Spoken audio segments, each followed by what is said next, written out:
Mr. Byrne, you solemnly promise to tell the truth to the best of your ability? I do. Thank you. Counsel, you may proceed. Thank you, Your Honor. Mr. Byrne, could you please introduce yourself to the jury?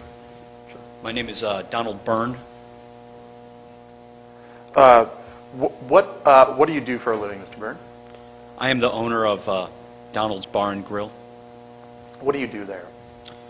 I do whatever is necessary, but often I tend to bar. Where were you on the night of April 14th, 2006? I was working the bar at the grill. At around 7:30 that evening, who came into your bar? Well, that evening, Chip Cipriano came in with a friend of his. I believe his name was Peter Sanger. They came in to have a couple drinks and sat down and were chatting it up. During Cipriano's time at the bar that evening, did he talk to anyone else besides Sanger? Yeah, after a while of them chit-chatting, Mr. McKenzie, Larry McKenzie, came in, and they had a discussion. How long did that discussion go on for? It didn't seem to go on long before tempers started to flare and their voices started to raise. You said that tempers were starting to rise, so what was the general tenor as far as you could perceive of that, their discussion? Well, I couldn't hear what they were saying, but I just know that whatever it was heated, and eventually it's turned into something more, and they started fist fighting. You said they started fist fighting.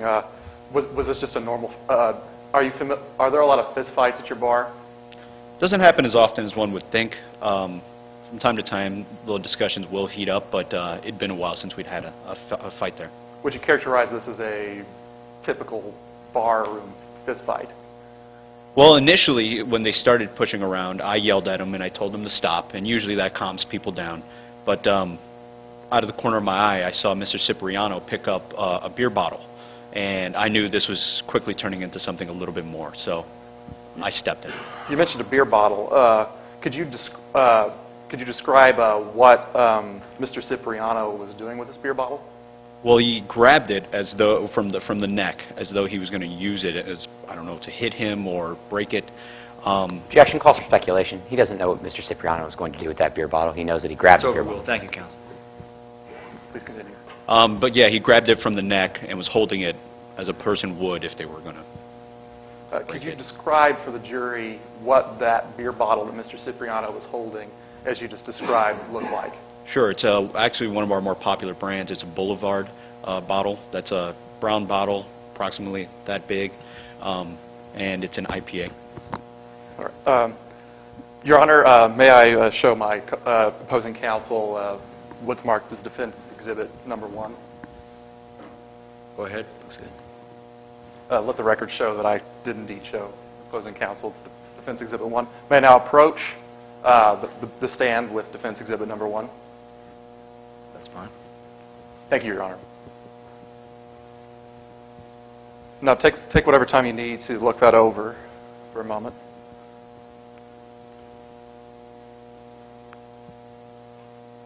Have you had a chance to look it over? Yes, sir. Thank you. Does this exhibit look familiar? Yes. As I just stated, this is one of our more popular brands. I sell dozens of these, hundreds of these a night. And what exactly is this? This is a traditional Boulevard single-wide IPA bottle.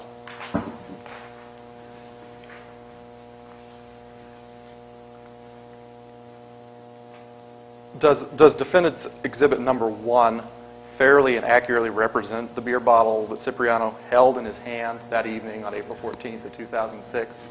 Well, it's just like the one that he had in his hand at that time. I can't say for sure if that was the one that he actually had, but it was that brand. Objection, relevance. Counsel. Your Honor, I'm attempting to establish that this is almost a precise match to the type of beer bottle that Mr. Cipriano bared against Larry McKenzie that evening in question. The plaintiff alleges that my client used improper force against the plaintiff, and we're attempting to establish here right now whether, in fact, that use of force was justified against Mr. Cipriano because of the force he was threatening to use against Mr. McKenzie. May I be heard briefly, Your Honor? Sure. If they're attempting to use this beer bottle as a representation of the beer bottle used that night, not only is there a lack of foundation, but it's entirely irrelevant. The jury can decide for themselves what a beer bottle looks like. I'm going to overrule the relevance objection. Your Honor, the defense now offers the bottle marked Defense Exhibit 1 into evidence. Objection, lack of foundation. Please come forward.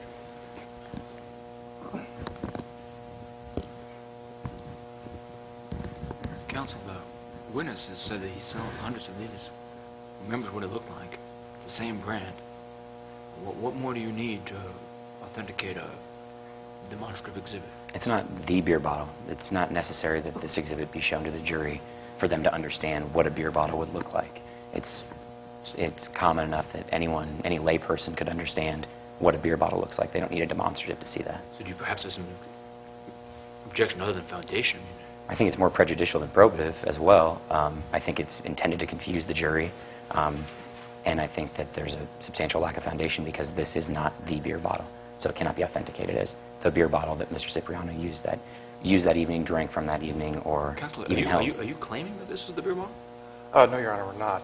This is simply meant to be used as a tool to inform the jury concerning what type of force was threatened against Mr. McKenzie during the before-mentioned fist fight that evening. Where did this bottle come from? This bottle is a exact copy, well, not a copy, it's the exact same type that Mr. Byrd sells in his bar, so it's, we would have liked to have brought the exact bottle. Unfortunately, I was destroyed during the evidentiary process with the police department, so we're attempting to use as close of... Just help me out. Where did you get this bottle? We got it from Mr. Byrne's bar. In that case, we renew our objection. That's more prejudicial than probative. The jury's been looking at that bottle for a long time. I think that train may have left the station. So, At this point, I feel that having them considered as a tangible piece of evidence in the jury room during deliberations would prejudice my client beyond repair. Your Honor, I would argue that this is exactly the type of bottle that Mr. Cipriano had that evening. We're going to be able to demonstrate, and we are demonstrating, just exactly what type of force was threatened to be used here, and that's useful in them weighing whether or not my client's use of force was justified. All right. Counsel's made pretty good arguments that the jury's seen beer bottles before. I don't think there's any reason for that bottle to go back in the jury room. On the other hand, it's out here, so it goes. Why don't you finish up your direct reasonably quickly, and then you can ask what you need to ask in cross-examination, and you can take that bottle home with you. Thank you, Your Honor.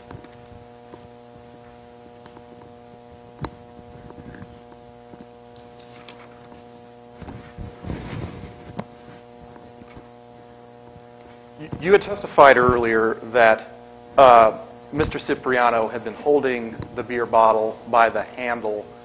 Objection, Your Honor. I'd ask that the beer bottle be removed from the side of the jury, as you've ruled that it's not being admitted into evidence. We're just said I'll no. take it.